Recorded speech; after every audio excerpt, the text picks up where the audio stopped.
Ukraine से Romania देश होते हुए बरेली में अब छात्रों का वतन वापसी का दौर शुरू हो गया है। वहीं बरेली के एक छात्र जो कि रोमानिया में मेडिकल की पढ़ाई कर रहे थे, वह अपने घर वापस लौट सके। मैं आपको बता दूं, घर वाले अपने बेटे को देखकर काफ़ी प्रसन्न हैं। घर वापसी के बाद जब मीडिया से वार्ता करी तो अपना पर्सनल एक्सपीरियंस शेयर करते हुए, अपने दोस्तों के दर्द के बारे में बयां करते हुए दिखाई दिए।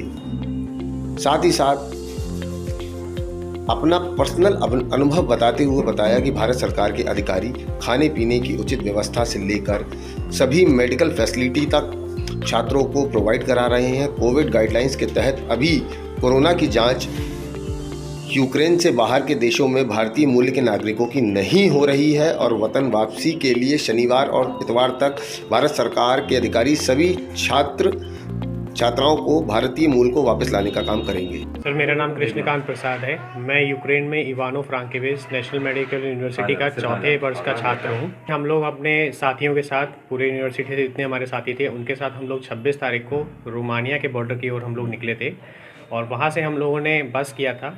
बस के बाद हम लोग रोमानिया बॉर्डर की ओर जब जा रहे थे तो ट्रैफिक वहाँ पे था, इसलिए हम लोग को वहाँ से उतरकर 12 से 15 किलोमीटर लगभग बच्चों को पैदल जाना पड़ा है।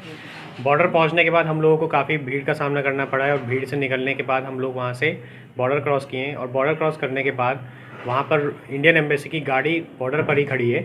जो बॉर्डर का एरिया है उसके कंपाउंड में ही आपको बस के अंदर बैठे हुए ही आपका वीज़ा, आपका पासपोर्ट वगैरह चेकिंग होता है।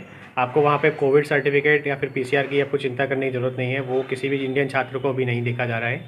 उसके बाद जैसे ही आप बॉर्डर क्रॉस करते हैं, वहाँ पे इंडियन एम्बेसी की बस जो है लगातार वहाँ पे खड़ी हुई है और वहाँ पे आपको हर एक छात्र को वहाँ से बस में बैठाल के सीरत से बुचारेस्ट ले जाया जाएगा, जहाँ पे एयरपोर्ट पे आपको रिसीव किया जाएगा। अगर मान लीजिए किसी वजह से एयरपोर्ट पे फ़्लाइट उस समय नहीं है या फिर फ़्लाइट डिले है या फ़्लाइट अगले दिन है, तो उस फ्लाइट के हिसाब से आपको वहाँ पर जो शेल्टर बनाया गया है, कुछ बच्चों को वहाँ पे होटल में रोका गया है, फ्लैट में रोका गया है, शेल्टर है, जिससे कि बच्चों को वहाँ पर दिक्कत का सामना ना करना पड़े, इसीलिए वहाँ पे सबको सरकार की तरफ से रोका जा रहा है। जिस समय हम लोग वहाँ पर थे तो जब ये वॉर स्टार्ट हुआ था और एयर स्पेस बंद होने की खबर हमको मिली थी, उस दिन हमारे इवानो फ्रांकेविच में शहर में जो एयरपोर्ट है वहाँ पर हमको एक धमाका सुनाई दिया था। तो उस धमाके का असर ये हुआ था कि सब बच्चे हम लोग घबरा गए थे, जिसकी वजह से हम लोग सोचे थे कि जल्दी से जल्दी वहाँ से निकलने का प्रयास करें। तो ये हम लोगों के बच्चे को मन में डर का माहौल था, इसीलिए हम लोग इवानो छोड़कर जाना चाहते थे। हम लोग यहाँ पर जब निकले हैं वहाँ से, तो एक बार बॉर्डर क्रॉस करने के बाद हम लोगों को सारा जो फैसिलिटी दिया गया है वो पूरा गवर्नमेंट की तरफ से दिया गया था। वहाँ से हम लोग बस में बैठे हैं, खाना पीना हमारा सब हुआ है। हम लोग जब अगर मान लीजिए किसी बच्चे को मेडिकल असिस्टेंस चाहिए तो मेडिकल असिस्टेंस के लिए भी वहाँ पर डॉक्टर्स और वहाँ पे जो इंडियन कम्युनिटी लोग हैं वहाँ पर मुख्यतः से मेरे को जब मैं वहाँ पे एयरपोर्ट पे पहुँचा था तो हम लोग वहाँ पे सिख कम्युनिटी के लोग मिले थे, जो कि वहाँ पर पूरे तरीके से खाना पीना मेडिकल टीम लेके पहुँचे हुए हैं। किसी भी बच्चे को अपनी तरफ से भी कोई भी इंडियन है वो भी वहाँ पे मदद कर रहे हैं जो वहाँ पे रह रहे हैं। इंडियन लोगों का व्यवहार ऐसा है कि इंडियन लोगों की ओर व्यवहार उनका अभी तक हेल्पफुल रहा है जी। कुछ जगह देखा गया है कि वहाँ पर भी लोग जो हैं पैसा ले रहे हैं, जिससे कि वो कहते हैं कि हम आपको आगे की तरफ ट्रैवल करा सकते हैं, पहुँचा सकते हैं।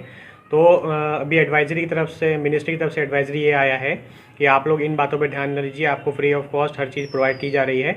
सिर्फ आप इंडियन एम्बेसी की तरफ से जो एडवाइज़री हो रही है उस पर थोड़ा ध्यान दें। और क्योंकि जिस प्रोसेस से हम लोग आए हैं तो उस प्रोसेस पे हमको ट्रस्ट करना पड़ेगा।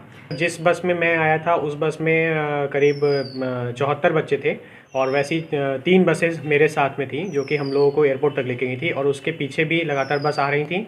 और वापस वहाँ से बुचारेस्ट से, जो कि सीरत बॉर्डर है रोमानिया का, वहाँ उसका डिस्टेंस लगभग 500 किलोमीटर है। तो वो लगभग हर वक्त कोई ना कोई बस जो है वो ट्रैवल कर ही रही है। ऐसा है, विदेश मंत्रालय के कुछ ऑफिसर जो हैं वो हर वक्त वहाँ पर किसी ना किसी फ़्लाइट में रहते ही हैं, जो कि इंडिया से जा रहे हैं वहाँ से वापस आ रहे हैं। लगातार 6 घंटे 6.5 घंटे की फ़्लाइट है, उसमें हर कोई ऑफिसर एक ना एक रहता है।